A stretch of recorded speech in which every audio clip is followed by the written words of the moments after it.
अस्सलाम वालेकुम। ये क्वेश्चन हमने सॉल्व करना है 2-39। इस क्वेश्चन में हमें कुछ इन्फॉर्मेशन कुछ डेटा गिवन है और जो चीज़ हमें फाइंड करनी है वो है हमारे पास एक तो एंडिंग फिनिश्ड गुड हमें फाइंड करना है, एक हमें फाइंड करना है एंडिंग वर्क इन प्रोसेस और तीसरा हमें फाइंड करना है एंडिंग डायरेक्ट मटेरियल इन्वेंट्री। ये तीन इन्वेंट्रीज जो है ये हमें फाइंड करनी है और तीनों एंडिंग पे हैं। इसके लिए हम अपने गिवन डेटा को देखते हैं कि जो हमें जो है वो क्या क्या डेटा गिवन है। इसमें सबसे पहले जो हम स्टार्ट लेंगे, हमें गिवन है total manufacturing cost added during the period. Total manufacturing cost added during the period it is given which is equal to 4,20,000। हम जानते हैं कि total manufacturing cost added during the period, इसका फार्मूला क्या होता है हमारे पास, direct material used plus direct labour plus MOH या FOH, एक ही बात है। इन तीन को हम ऐड करते हैं तो हमारे पास total manufacturing cost added during the period आता है। अब इसमें जो हमारे पास डायरेक्ट लेबर और MOH इन दो का सम क्या कहलाता है, कन्वर्जन कॉस्ट। और कन्वर्जन कॉस्ट जो है वो हमें गिवन है विच इज़ इक्वल टू 3,30,000। तो कन्वर्जन कॉस्ट हमारे पास आ गई 3,30,000। अब इसमें हमारे पास अब फार्मूला क्या बन जाएगा, total manufacturing cost added during the period is equal to, अब इसमें ये जो डायरेक्ट लेबर प्लस MOH है which is equal to conversion cost, और कन्वर्जन कॉस्ट हमें गिवन है 3,30,000। तो हमारे पास फार्मूला क्या बन जाएगा, direct material used plus conversion cost, direct material used plus 3,30,000, conversion cost जो हमें गिवन थी 3,30,000। अब इस इधर देखें आप तो total manufacturing cost added during the period ये भी हमें गिवन है 4,20,000। तो यहाँ पे मैं ये वैल्यू पुट कर दूँगी। तो अब हम यहाँ से डायरेक्ट मटेरियल यूज जो है ये फाइंड कर सकते हैं। डायरेक्ट मटेरियल यूज ये हमारे पास कितना आ जाएगा, 3,30,000 माइनस हो जाएगा 4,20,000 में से, तो हमारे पास डायरेक्ट मटेरियल यूज्ड आ जाएगा 90,000। अब ये हमने डायरेक्ट मटेरियल यूज्ड फाइंड कर लिया। अब ये डायरेक्ट मटेरियल यूज्ड ये वैल्यू हमें हेल्प करेगी फाइंड करने में कि जिससे हम अपनी एंडिंग डायरेक्ट मटेरियल जो है वो हम फाइंड कर सकेंगे। अब हम आ जाते हैं अपनी स्टेटमेंट के ऊपर। ये जो हम अपनी सिंपल डायरेक्ट मटेरियल की स्टेटमेंट बनाते हैं उसका स्टार्ट कहाँ से होता है, बिगनिंग डायरेक्ट मटेरियल से।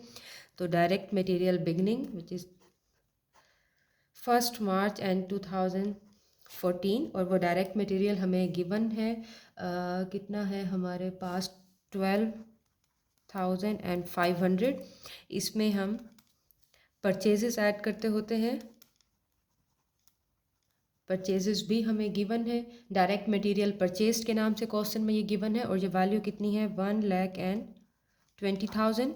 इन दो को हम सम करेंगे तो 1,32,500 ये हमारे पास आ जाएगा total direct material available for use.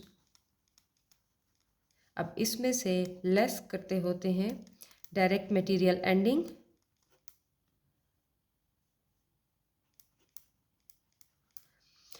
Less करने के बाद हमारे पास आंसर क्या आता है, डायरेक्ट मटेरियल यूज्ड। अब ये जो एंडिंग डायरेक्ट मटेरियल है ये हमें गिवन नहीं है, ये हमें फाइंड करना है, लेकिन डायरेक्ट मटेरियल यूज्ड हमने अभी जो है ये फाइंड किया है, कैलकुलेट किया है विच इज़ 90,000। तो हमारे पास डायरेक्ट मटेरियल एंडिंग किसके इक्वल आ जाएगा, direct material available for use which is 1,32,500 में से हम माइनस करेंगे 90,000 को which is direct material use. तो इसको माइनस करने से हमारे पास एंडिंग डायरेक्ट मटेरियल आ जाएगा। और ये किसके इक्वल आता है 42,500। तो ये हमारी पहली रिक्वायरमेंट यहाँ पे कंप्लीट हो जाती है। We have calculated the ending direct material. अब हम इसी को जो है वो आगे कंटिन्यू करते हैं। डायरेक्ट मटेरियल यूज्ड 90,000 था हमारे पास, इसी को मैं नेक्स्ट पेज पे कंटिन्यू करूँगी।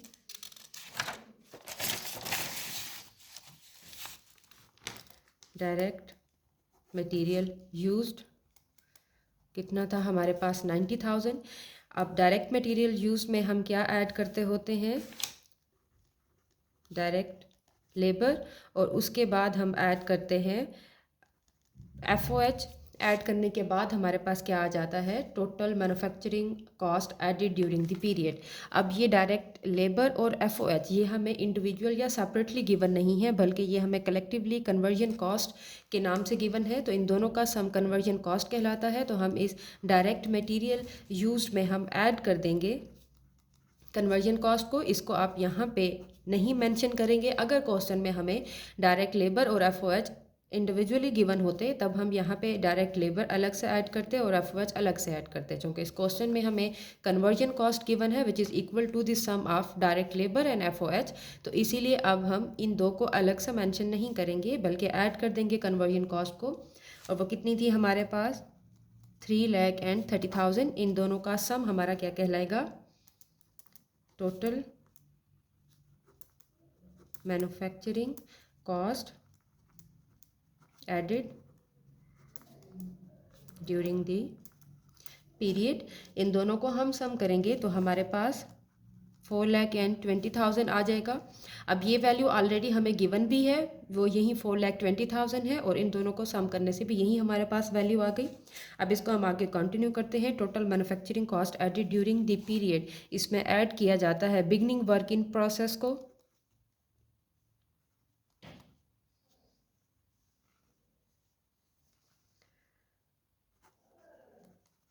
बिगनिंग वर्क इन प्रोसेस, और ये हमें गिवन है, और वो कितना है 35,000। तो जब हम अपने total manufacturing cost added during the period में अपनी बिगनिंग वर्क इन प्रोसेस को ऐड किया जाता है, तो ये हमारे पास क्या कहलाता है, manufacturing cost to account for. और इन दोनों को सम करेंगे तो हमारे पास 4,50,000 आ जाता है। अब इसमें से लेस किया जाता है एंडिंग वर्क इन प्रोसेस को। अब यही एंडिंग वर्क इन प्रोसेस फ़िलहाल हमारे पास नहीं है, ये हमने फाइंड करना है। और इसको लेस करने के बाद हमारे पास क्या कहलाता है, कॉस्ट ऑफ गुड्स मैन्युफैक्चर्ड। अब जो कॉस्ट ऑफ गुड्स मैन्युफैक्चर्ड है, ये हमें अगर आप देखें तो वो डेटा में गिवन है, और वो क्या बताई गई है, इसको मैं सेपरेटली यहाँ पे फाइंड कर लेती हूँ। Cost of goods manufactured, cost of goods manufactured के लिए कॉस्ट ऑफ गुड्स मैन्युफैक्चर्ड, ये क्या बताया गया है हमारे पास कि ये है 4 times direct material used, 4 multiplied bye direct material used. अब अगर आप पीछे देखें तो हमने डायरेक्ट मटेरियल यूज जो है वो हमने फाइंड किया था, ये है हमारे पास 90,000, ये डायरेक्ट मटेरियल यूज्ड आ गया था। तो अब हम 90,000 के साथ 4 को मल्टीप्लाई कर देंगे तो हमारे पास 4 टाइम्स डायरेक्ट मटेरियल यूज्ड आ जाएगा, जो क्या कहलाएगा, कॉस्ट ऑफ गुड्स मैन्युफैक्चर्ड कहलाएगा। तो 4 multiplied by 90,000 is equal to 3,60,000। तो ये क्या कहलाएगा, कॉस्ट ऑफ गुड्स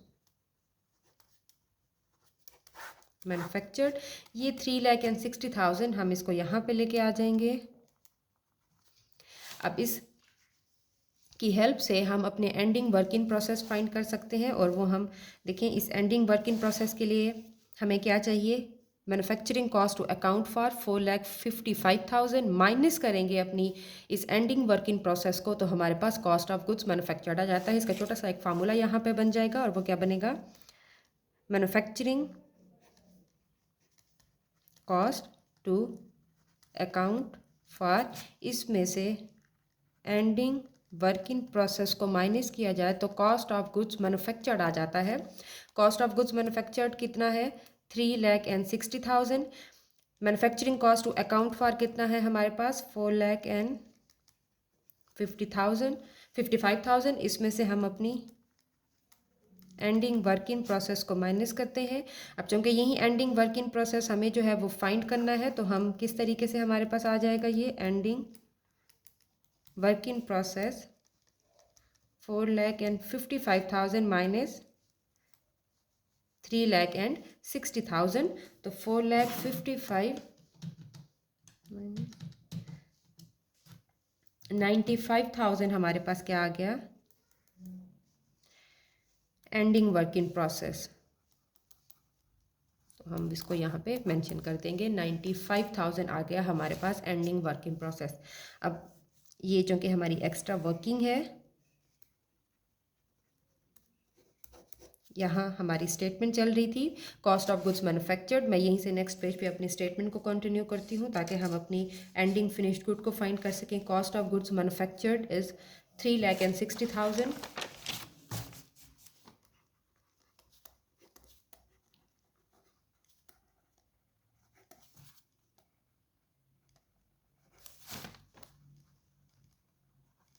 इसमें से क्या किया जाएगा, ऐड किया जाता है बिगनिंग फिनिश्ड गुड्स इन्वेंट्री को, और बिगनिंग फिनिश्ड गुड इन्वेंट्री हमें गिवन है 1,60,000। इसको हम सम करेंगे तो हमारे पास क्या आंसर आ जाता है 5,20,000 which is cost of goods available for sale. इस cost of goods available for sale में से लेस किया जाता है एंडिंग फिनिश्ड गुड इन्वेंट्री को, जो कि गिवन नहीं है हमारे पास, हमने फाइंड करना है। और लेस करने के बाद जो हमारे पास आंसर आता है वो क्या कहलाता है cost of goods sold CGS। अब क्वेश्चन में हमें कॉस्ट ऑफ गुड्स सोल्ड से रेलिवेंट कुछ इन्फॉर्मेशन गिवन है जिससे हम अपना CGS फाइंड कर सकते हैं। और वो इन्फॉर्मेशन क्या गिवन है, अगर आप क्वेश्चन में देखें तो हमें रेवेन्यूज़ गिवन है, और वो कितने हैं हमारे पास 5,18,750। और उसके साथ हमें ग्रॉस मार्जिन की परसेंटेज गिवन है। ग्रॉस मार्जिन कितना है 20% of revenue. As we know revenue minus CGS is equal to gross margin. तो अगर ग्रॉस मार्जिन जो है वो 20% है तो CGS की परसेंटेज क्या होगी 1 माइनस 20% ऑफ रेवेन्यू। तो ये क्या आएगा 80% ऑफ रेवेन्यूज़। और रेवेन्यूज़ हमें गिवन थे 5,18,750। इसका हम 80% फाइंड कर लेंगे। 5,18,750 इसका 80% हमारे पास आ जाता है 4,15,000। ये CGS। अब यहाँ पे हम अपनी स्टेटमेंट में इस CGS को ऐड कर देंगे 4,15,000। तो इसकी हेल्प से हम अपनी ending finished good inventory find कर सकते हैं। उसके लिए हम यहाँ पे अगेन छोटी सी वर्किंग कर लेते हैं। Cost of goods available for cell कितना है हमारे पास 5,20,000। इसमें से हमें अपनी ending finished goods inventory minus करनी है ताकि हमारे पास CGS आ जाए, और वो CGS कितना है 4,50,000। तो हमारे पास एंडिंग फिनिश गुड इन्वेंट्री किसकी इक्वल आ जाएगी 5,20,000 माइनस 4,15,000, जो कि आ जाती है 1,05,000। हम उस 1,05,000 को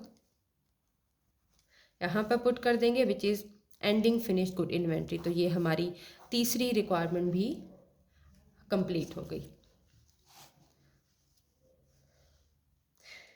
मज़ीद इस चैप्टर के क्वेश्चंस देखने के लिए आप इसी चैनल पे मेरे बाकी वीडियोस देख सकते हैं। बहुत शुक्रिया।